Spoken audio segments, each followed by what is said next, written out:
नमस्कार ओमकार जी, बहुत बहुत स्वागत है आपका। नमस्कार अंजू जी। बहुत धन्यवाद आपका याद करने के लिए। आपके दर्शकों को भी नमस्कार। सर, सोमवार को जो तमाशा जंतर मंतर संसद के बाहर हुआ, एक तो उसको कैसे देखा जाए और दूसरा बिना परमिशन के ये संसद की तरफ मार्च कैसे कर रहे थे और पुलिस कर्मी 50 से ज्यादा पुलिसकर्मी जख्मी हुए हैं, उन पर पथराव किसने करवाया? देखिए, ये तो अब जग जाहिर है कि इसके पीछे थे कौन। मनीष सिसोदिया, आतिशी मारलेना और संजय सिंह, ये तीनों जंतर मंतर पर पहुंचे, वहां कुर्सियों पर बैठे थे और मुस्कान बिखेर रहे थे। तो जाहिर है आम आदमी पार्टी ही इनके पीछे थी। ये बिल्कुल अब तस्वीर साफ हो गई है। बाकी वामपंथी दलों के कुछ नेता वहां गए हैं। आज भी वो पूरा डपली गैंग था, वामपंथियों की पूरी जमात थी। पंजाब से कुछ दूसरी जगहों से भी लोग लाए गए थे, ऐसी खबरें हैं। और अराजक तत्व इस पूरी भीड़ में थे। जिस जेनजी की बात की जा रही थी, जिस पेपर आउट की बात की जा रही थी, तो पूरे इनके इस धरना प्रदर्शन में कभी भी नीट की या दूसरे तमाम जो प्रतियोगी परीक्षाएं हैं उनकी कोई गंभीरता से बात हुई हो, उसमें कोई सुधार की कोई बात हुई हो, या सुझाव मांगने के लिए विशेषज्ञ वहां बुलाए गए हों, ऐसा तो हुआ नहीं है। बल्कि जो भी गए हैं वो तो नाम चलेगा अल्लाह का और पता नहीं क्या क्या गा रहे थे वहां पर। सब अपने अपने एजेंडे चला रहे थे। और वही तमाशा जो एक्चुअल में उस 13 महीने के आंदोलन के दौरान भी हमने और आपने देखा, और बाद में जो आपके शंभू बॉर्डर और दूसरी जगहों पर भी हमने देखे, शाहीन बाग के दौरान भी देखा। मर जा मोदी और तेरी कब्र खुदेगी, वही सब उसी अंदाज में ये सब चल रहा था। जहां तक सवाल है कि संसद तक इनको किसने भेजा, तो इनके आकाओं ने ही डिजाइन किया था ना ये सारा धरना प्रदर्शन, नारेबाजी, लीडरशिप, कौन कौन आएगी, कौन कौन क्या क्या कहेगी, ये सब इनके आका ही तय कर रहे हैं। और वो इसलिए तय कर रहे हैं क्योंकि उनकी अपनी जमीनें खिसक चुकी हैं, उनकी अपनी साख जो है वो मिट्टी में मिल चुकी है। लोग अब उनकी आवाज पर धरने के लिए, प्रदर्शनों के लिए आते नहीं हैं, क्योंकि लोगों को भी अब पता चल गया है कि कौन से असली मुद्दे हैं और कौन से फेक मुद्दे हैं, फैब्रिकेटेड मुद्दे हैं। तो लोगों के पास अब इतना समय है कहाँ। इसलिए ये कहीं का ईंट कहीं का रोड़ा जो है ये जोड़ा गया और ये बवाल काटा गया। और ठीक वही दिन चुना गया है, ये भी एक डिजाइन किया हुआ था कि 20 जुलाई से संसद का मानसून सत्र शुरू हो रहा है। उसी दिन ये लोग जंतर मंतर से संसद के लिए कूच करेंगे। लेकिन सर, सबसे इम्पोर्टेंट बात यह है कि जिस तरह से यहाँ नारेबाजी हुई, जिसका जिक्र आपने किया, हम संसद में घुस जाएंगे, मोदी को छोड़ेंगे नहीं, काठमांडू बना देंगे, ये कर देंगे, वो कर देंगे, और ये संसद तक पहुंच गए। तो 2001 में 13 दिसंबर को जो आतंकवादी हमला संसद पर हुआ था, उससे ये अलग कैसे हो सकता है? इनके इरादे भी तो नेक नहीं थे ना, किस तरह से भागे जा रहे थे। और ताज्जुब की बात है कि संजय सिंह जो जिस संसद का सदस्य है, राज्यसभा का सदस्य है, जहां खड़े होकर संविधान हाथ में लेकर शपथ लेते हैं, उसी पर हमला करवाने के लिए इस भीड़ के साथ चले जा रहे थे। उन आतंकवादियों से तो मैं इनकी तुलना इसलिए नहीं करूंगा कि वो तो किसी को बता करके नहीं आए थे। वो तो धड़धड़ाते हुए एक एम्बेसडर कार में सुरक्षा घेरा तोड़ते हुए सीधे आए और उन्होंने अपना काम शुरू कर दिया, संसद में घुसने की कोशिश की। इनके बारे में तो पहले से पता था सबको, दिल्ली पुलिस को भी पता था, खुफिया तंत्र को भी पता था। और देखिए जो कुछ हुआ है, इसके बाद ऐसा लगता है कि गृह मंत्री और प्रधानमंत्री ने इसे काफी सीरियसली लिया है, क्योंकि गृह सचिव के द्वारा दिल्ली पुलिस के कमिश्नर को और आईबी के चीफ को बुलाया जाना, मीटिंग करना उनके साथ, ये शो करता है कि क्या खुफिया तंत्र को या दिल्ली पुलिस के कमिश्नर को इस बात का अंदाजा नहीं था, या ऐसी पर्याप्त व्यवस्थाएं नहीं की गई थी कि ये जंतर मंतर से आगे बढ़ने ही ना पाए, या जितना दावा किया जा रहा है, प्रशांत भूषण ने दावा कर दिया कि 75,000 आदमी थे। जो मीडिया के अलग अलग हाउसेज हैं उन्होंने कहा कि 10 से 12,000 के आसपास लोग थे। तो 10-12,000 की भीड़ भी है, मैं कहता हूँ 20,000 की भी भीड़ है तो भी आप आराम से नियंत्रित कर सकते हैं। तो ऐसा क्या हुआ है कि पुलिस का घेरा, बैरिकेड वगैरह तोड़ करके और ये लोग वहां लगभग विजय चौक तक पहुंच गए, और फिर पुलिस को आंसू गैस के गोले छोड़ने पड़े, लाठीचार्ज करना पड़ा, इनको वहां से तितर बितर करना पड़ा, और उसमें पुलिस की गाड़ियां भी टूटी हैं, कुछ दूसरे काम भी हुए हैं जिनका उल्लेख आपने किया है। तो ये अगेन एक जांच का विषय है कि आकलन करने में कहाँ गड़बड़ी हुई है। पर अगेन मैं 2001 की घटना से तुलना नहीं करूंगा। ये जो कुछ भी हुआ है ये राजनीतिक फायदे के लिए हुआ है, और संसद का मानसून सत्र शुरू हुआ है। अंजू जी आप तो जानती हैं, इतने शो हम लोग कर चुके हैं। हर संसद सत्र से पहले ये तमाशे इनके होते हैं, किसी ना किसी मुद्दे पर, वो पेगासस हो, हिंडनबर्ग हो, बीबीसी की डॉक्यूमेंट्री हो, वो अडानी का मामला हो, मणिपुर का मामला हो, ये कोई ना कोई मुद्दे को लेकर के चले आते हैं और फिर पार्लियामेंट को एक तरीके से, पार्लियामेंट को क्या, देश को शर्मसार करते हैं। शुरू के 5-10 दिन 12 दिन तो इनको डिस्ट्रॉय करने ही करने हैं, और ये रहस्यमय तरीके से राहुल गांधी का 20 दिन तक फिर गायब रहना, और लगभग उसी समय यहाँ पर ये तमाशा होना, धरने प्रदर्शन होना, भाषणबाजी होना, और जब वो लौट आए हैं तो फिर पार्लियामेंट तक इनका पहुंच करके हंगामे खड़े करना। एक बार संसद के भीतर ही, लोकसभा के भीतर ही, जब राजेंद्र अग्रवाल प्रेजाइड कर रहे थे लोकसभा को, तो आपने देखा था कि उस समय भी 2-3 युवक जो हैं वो संसद के भीतर कूद गए थे और उन्होंने एक सीन क्रिएट करने की कोशिश की थी। तो ये लोकतंत्र को, लोकतांत्रिक संस्थाओं को शर्मसार करने वाली हरकतें हैं।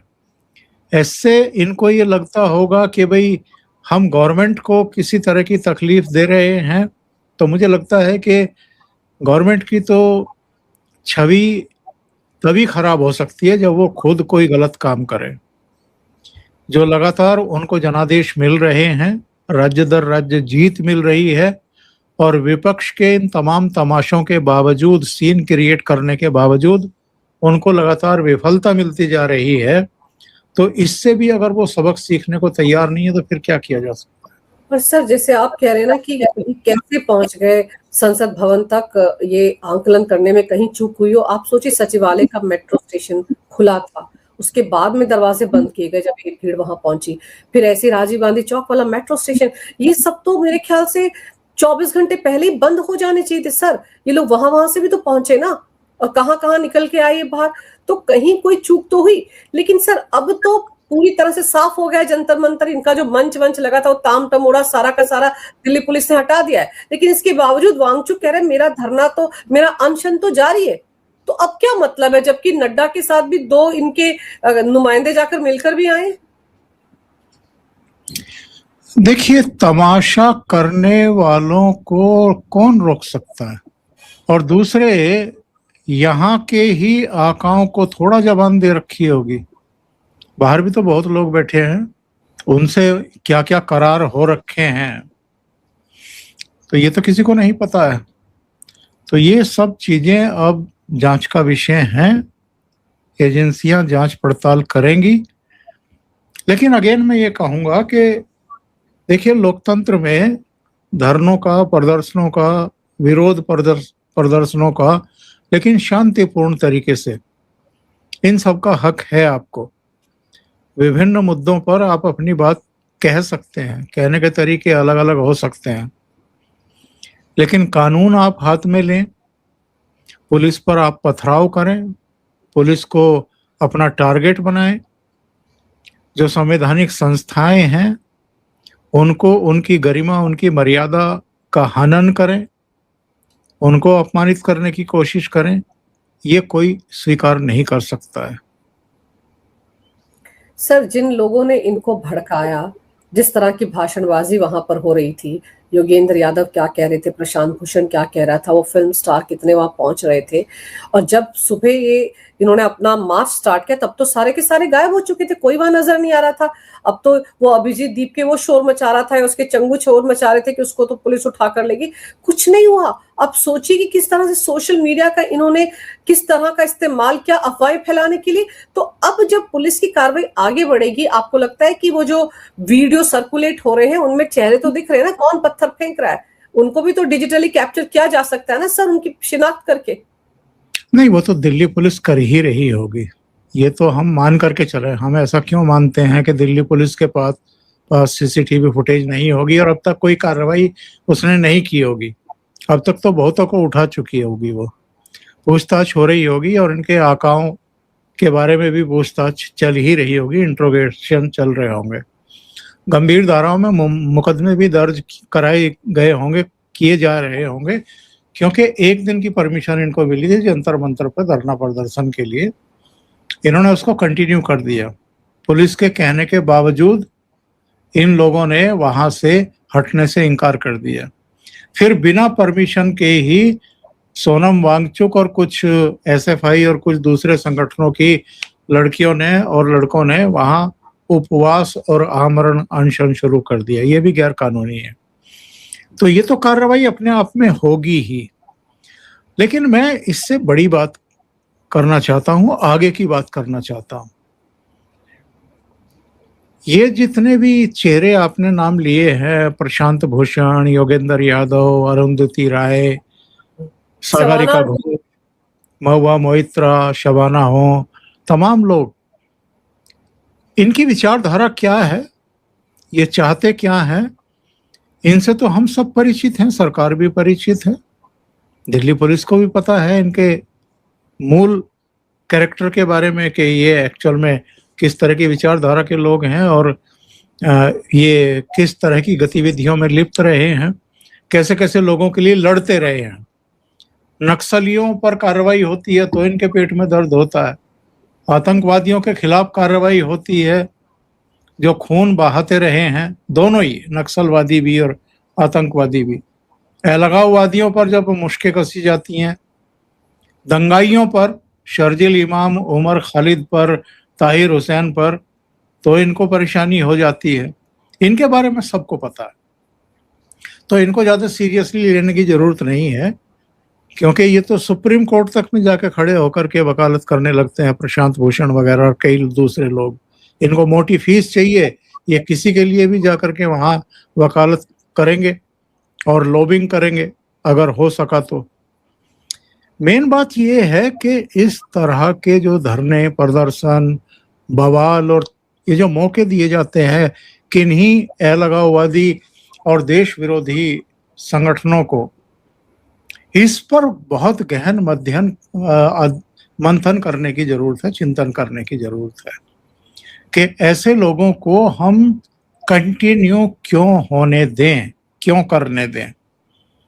संसद का सत्र आ रहा है, ये पहले भी इस तरह की हरकतें कर चुके हैं, संसद सत्र के समय ही तमाशा होता है, ये भी पता है सरकार को।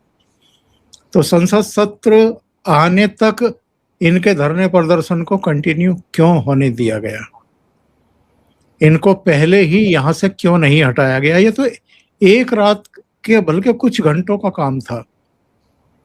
इनके बोरिया, बिस्तर, डेरे, तंबू सब उखाड़ करके ले जाते और इनको उठा करके हवालात में डाल देते 2, 4, 10 घंटे के लिए, या कहीं अभिरक्षा में रख लेते।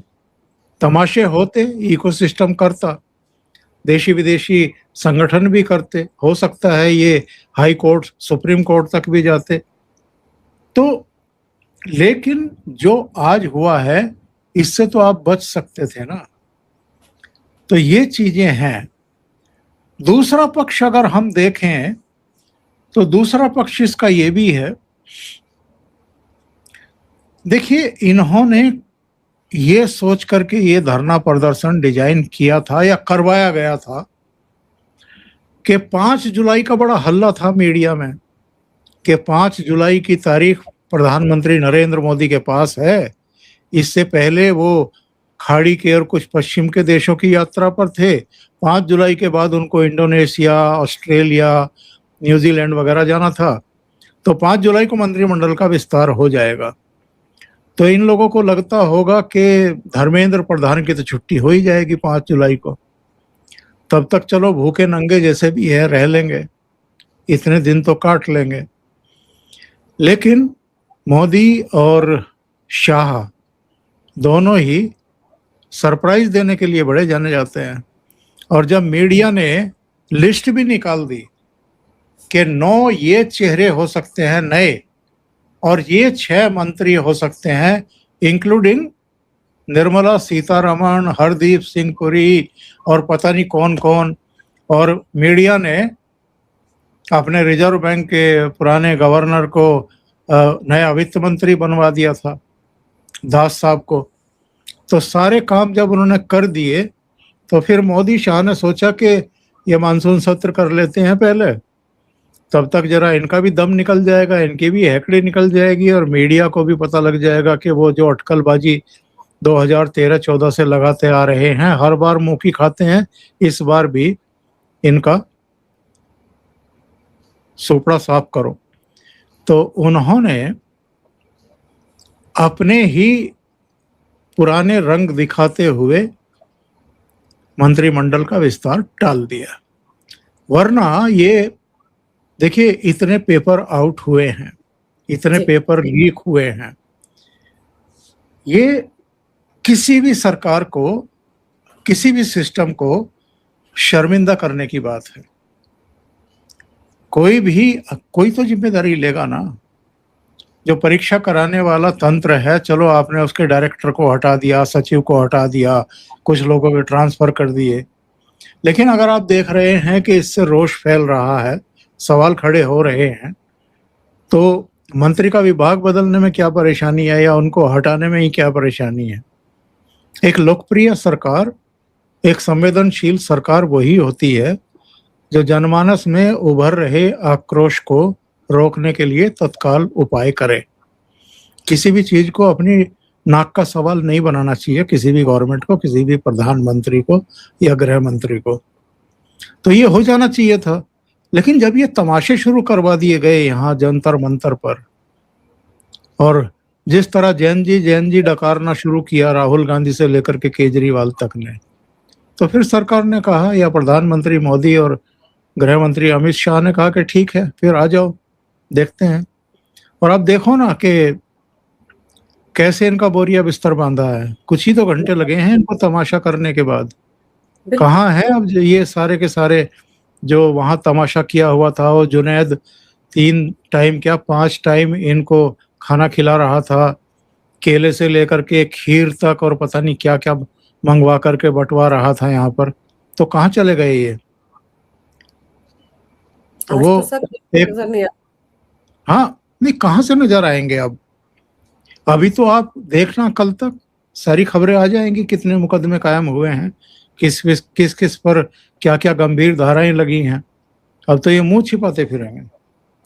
बिल्कुल सर, क्योंकि देखिए 50 पुलिस कर्मियों के साथ साथ 5 आईपीएस अधिकारी जो जख्मी हुए, आरएमएल अस्पताल में हैं, दिल्ली के पुलिस कमिश्नर उनसे मिलने के लिए भी गए हैं। लेकिन सर ये राहुल गांधी जो 20 दिन तक तो विदेश में कहाँ रहे, क्या कर रहे थे, किसी को नहीं पता। कुछ तस्वीरें आ रही जिसमें दावा किया जा रहा है कि कुछ बच्चों के साथ, एक महिला के साथ दिख रहे हैं, पता नहीं वो कितने ऑथेंटिक है, लेकिन ऐसी खबरें सोशल मीडिया पर चल रही हैं। लेकिन अब वो कहते हैं कि पीएम मोदी जो है वो युवा विरोधी, इतिहास के सबसे युवा विरोधी प्रधानमंत्री हैं। इतने युवा विरोधी की एक नाकाम शिक्षा मंत्री धर्मेंद्र प्रधान का इस्तीफा भी नहीं ले सकते। इस स्टेटमेंट को कैसे देखा जाए? एक्चुअल में इनकी कोई विश्वसनीयता नहीं है, इनके किसी वक्तव्य की कोई वैल्यू नहीं है, लोग ना इन पर भरोसा करते हैं, बल्कि इनको जोकर से ज्यादा कुछ नहीं समझते। आप कितने सीरियस नेता प्रतिपक्ष हैं और अपनी पार्टी का भी कितना ख्याल रखते हैं, इसको लेकर के दुनिया भर के सवाल अब लोगों ने उठाना भी बंद कर दिया है, क्योंकि इनको वही करना है और इनकी माताश्री को भी वही सब करना है जो इनके मन में है। जब इनको अपनी पार्टी की चिंता नहीं है, अपनी पोजीशन की चिंता नहीं। अभी एक वीडियो वायरल हुआ है ना सोशल मीडिया पर, जिसमें कहीं ये विदेश में किन्हीं 2 या 3 बच्चों के साथ खेल रहे हैं और नीले से कपड़े पहने हुए हैं, हाफ निक्कर और टी शर्ट और पसीने वसीने में नहाए हुए। भाई, आप अगर किसी दूसरों के बच्चों के साथ हैं तब तो आप इस कंडीशन में नहीं होते हैं, तब तो आप थोड़ा ठीक ठाक कपड़े ही पहन करके किसी के यहाँ जाते हैं। और अगर जो ये तमाम चर्चाएं चलती ही रहती हैं सोशल मीडिया पर भी, जिनका कभी ना तो खंडन किया है कांग्रेस ने और ना ही हामी भरी है, और चूंकि ये बार बार गायब होते हैं और पता नहीं देते हैं, यही नहीं बताते, लोकेशन ही नहीं बताते कि मैं कहाँ हूँ, इसलिए इस तरह की तस्वीरें अगर किसी ने निकाली हैं, वीडियो निकाला है, तो इससे संदेह पैदा होता है। और ये राहुल गांधी को, उनकी बहन या माता जी को आगे आकर के बताना चाहिए, स्पष्ट करना चाहिए कि ये वीडियो है कहाँ का। सर, जो इस समय चल रहा है सोशल मीडिया पे कि राहुल गांधी के ही बच्चे हैं और उन्हीं के साथ वो खेल कूद रहा है, तो वो बताएं कि नहीं हमारे बच्चे नहीं हैं, और किन के बच्चे हैं जिनके साथ में खेल रहा था और ऐसे कपड़ों में खेल रहा था। आमतौर पर तो जो नेता प्रतिपक्ष हैं वो इस तरह के कपड़े में तो कम से कम दिखाई नहीं देते हैं। या चलो, नेता प्रतिपक्ष को, पद को भी आप ज्यादा महत्व नहीं देते हैं, अपनी पोजीशन को भी ज्यादा सीरियसली नहीं लेते। सीरियसली तो नहीं लेते, ये तो तय हो गया है। तो फिर आपको खोल करके बता देना चाहिए कि भाई किनके साथ आप, किनके बच्चों के साथ खेल रहे थे आप। सर वो तो ये कुछ नहीं बताएंगे, लेकिन सोशल मीडिया पर जो चल रहा है, अगर उसमें रत्ती भर भी कोई नेगेटिव बात हो कि नहीं इनके बच्चे नहीं किसी और के साथ पिकनिक मना रहे थे, तो अब तक तो सुप्रिया श्रीनेत और ये सब लोग बड़े वोकल होकर बोल रहे होते। सब जिस तरह से सन्नाटे में सर, उसमें ऐसा लगता है कहीं ना कहीं कुछ था। लेकिन अब तो सर अखिलेश यादव के साथ सिर जोड़कर राहुल गांधी ने एक दिन पहले तो पीएम मोदी को चिट्ठी लिखी थी राम मंदिर चढ़ावा चोरी मामले में। अब तो एक रणनीति बनाई जा रही है कि इस मुद्दे को संसद में उठाएंगे, पूरा हिसाब किताब मांगेंगे। सर ये लोग जो राम विरोधी रहे हैं, जिनको राम मंदिर से कोई सरोकार नहीं था, उनको चढ़ावा चोरी पर डिस्कशन चाहिए संसद में और उसका हिसाब किताब चाहिए। ये कुल मिलाकर के प्रयास 2024 से के पहले वाला है, क्योंकि 5 राज्यों के चुनाव हैं और फिर 2027 में महाराष्ट्र, हिमाचल और गुजरात में भी हैं, तो 7 राज्यों के चुनाव हैं आगे पीछे। इन 5 राज्यों में 2027 के शुरू में और उन दोनों राज्यों में 2027 के लास्ट के 2 महीनों में। तो अभी से ये लोग कोशिश कर रहे हैं। अच्छा, उत्तर प्रदेश चूंकि बहुत महत्वपूर्ण प्रांत है, सूबा है, और ये इसलिए भी इनके लिए चैलेंज है कि 2024 में तो डेंट देने में कामयाब हो गए ये। अब वो जो डेंट दिया है वो क्या क्या बोल करके किया है उनको मैं रिपीट नहीं करूंगा, सबको पता है। लेकिन उसके बाद से न केवल उत्तर प्रदेश के मतदाता प्रायश्चित की मुद्रा में है, बल्कि मुझे लगता है कि देश के लगभग सभी राज्यों में, और खास तौर से सनातनी जो थोड़ा सा आलस्य में आ गए थे या ढीले पड़ गए थे 2024 के लोकसभा चुनाव में, वो अब सब एकजुट हुए हैं। और उनकी एकजुटता का प्रमाण है हरियाणा में तीसरी बार सरकार बनना, महाराष्ट्र में देवेंद्र फडणवीस का मुख्यमंत्री बनना, दिल्ली से केजरीवाल एंड कंपनी की विदाई होना, उन सब का चुनाव हारना, मनीष सिसोदिया का भी, केजरीवाल का भी, सौरभ भारद्वाज का भी, गोपाल राय का भी, सबका। इनका गोपाल राय पता नहीं हारे के जीते हैं, लेकिन इन सब का चुनाव लूज करना, सरकार का बाहर जाना, फिर बिहार में लगातार, और इन सब राज्यों में प्रचंड बहुमत के साथ बीजेपी की वापसी हुई है, प्रचंड बहुमत। और अभी बंगाल, तो ये सब सदमे में हैं। इनको लग रहा है, जैसा कि मैं तो अपने शो में 2-3 बार कह चुका हूं, कि इस बार उत्तर प्रदेश में भी भारतीय जनता पार्टी को प्रचंड बहुमत मिलने जा रहा है।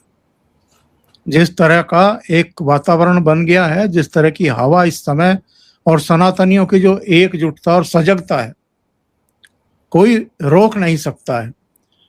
तो इनका कुल मिलाकर के प्रयास ये है कि साहब ये राम मंदिर ही है, भगवान राम ही हैं, और ये अपने आप में एक बहुत बड़ा मुद्दा है।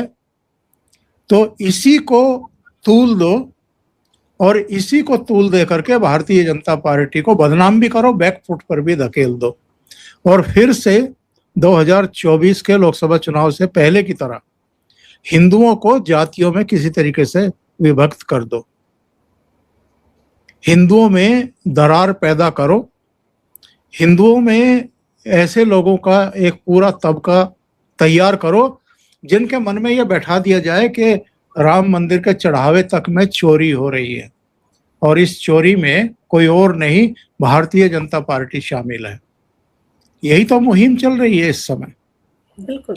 लेकिन भला हो योगी आदित्यनाथ जैसी लीडरशिप का, जो बहुत पहले इन चीजों को भांप चुकी है, और लगातार वो इन पर प्रहार करके इनके अतीत के वो सारे काले चिट्ठे खोल रहे हैं कि ये कैसे कैसे माफियाओं को और मुस्लिम परिस्थिति के चक्कर में कैसे कैसे उस समय अत्याचार, दमन की कार्रवाइयां हिंदुओं पर करते थे। उनको हिंदुओं के त्योहार नहीं मनाने देते थे, कांवड़ यात्रा पर भी रोक लगा दी जाती थी, पंचकोसी पर भी रोक लगती थी, तमाम चीजों पर। तो इनके काले चिट्ठे खोले जा रहे हैं। सर, चलते चलते बस ये पूछना चाह रही हूँ कि अब जब वहां से जंतर मंतर से इनका बोरिया बिस्तर हटा दिया गया है, समेट लिया गया है, और वांगचुक अस्पताल में सफदरजंग में कह रहा है मैं अनशन पर बैठा हूँ, आपको लगता है ये मुद्दा खत्म हो जाएगा, या वो जो पंजाब से ट्रॉलियां भर भर कर किसान दिल्ली लाए गए हैं, वो एक उन्होंने भी ऐलान कर दिया कि हम तो 21 मार्च को संसद की तरफ कूच करेंगे, आपको लगता है अभी वो मुद्दा भी, यानी कि ये पूरी तरह से पिछले प्रोपेगेंडे पर आ गए हैं, चाहे वो सीए का हो या किसान कृषि कानून के आड़ में जो खेल इन्होंने खेला था, वैसा दिखता है आपको माहौल? सरकार अब होने नहीं देगी, और ये घटना अपने आप में सरकार के ढीले ढाले रवैये या इस सोच को भी उजागर करती है या एक्सपोज करती है कि इनमें कोई दम नहीं है। इनमें तो कोई दम नहीं था, इनकी तो कोई तैयारी नहीं थी। लेकिन मोदी सरकार को और उनके रणनीतिकारों को ये हमेशा याद रखना चाहिए, और ख़ास तौर से आईबी और जितने तमाम इनके खुफिया एजेंसियां हैं और जो सुरक्षा व्यवस्था की जिनके ऊपर जिम्मेदारी है, उनको ये ध्यान रखना चाहिए कि ऐसे लोगों की बैक करने के लिए और इस तरह का कोई दिन अगर तय कर दिया जाए तो फिर उसे एक मौके की तरह भुनाने के लिए किस किस तरह के तत्व इकट्ठा हो जाते हैं। ये 20 जुलाई की इस घटना ने फिर से बताया है। तो किसी भी घटना को आगे के लिए एक सबक की तरह, सीख की तरह लेना चाहिए। सर, इनको बहुत पहले वहां से हटा दिया जाना चाहिए था। जब वांगचुक को रातों रात उठा लिया गया था सुबह सवेरे, तो फिर तो उसी दिन इनका ताम तमोड़ा वहां से हटा दिया जाना चाहिए था। इनको बैठे नहीं रहने देना चाहिए था, ये सब नौबत नहीं आती। लेकिन चलिए, अभी तो संसद के सत्र की शुरुआत हुई है, बड़े बड़े बिल आने वाले हैं, और जिन्होंने तमाशा करना है सर, वो तमाशा करते ही रहेंगे। तो अब वांगचुक की आड़ में और क्या क्या खेल खेला जाता है, किसान जो लाए गए वो क्या करते हैं, इस पर तो सबकी नजर रहेगी। लेकिन इतना जरूर जो आपने कहा कि जितने भी लोग इसमें शामिल रहे हैं, जिन्होंने भी इन लोगों को भड़काया है, उन सब के चेहरे पहचान लिए गए हैं, और दिल्ली पुलिस उनके खिलाफ सख्त धाराओं के तहत केस जरूर दर्ज करेगी। आपने सर समय निकाला, बहुत विस्तार से इस विषय पर बहुत अहम जानकारी मेरे दर्शकों को दी। आपका बहुत बहुत धन्यवाद। नमस्कार। भारत माता की जय। वंदे मातरम। जय हिंद। जय हिंद।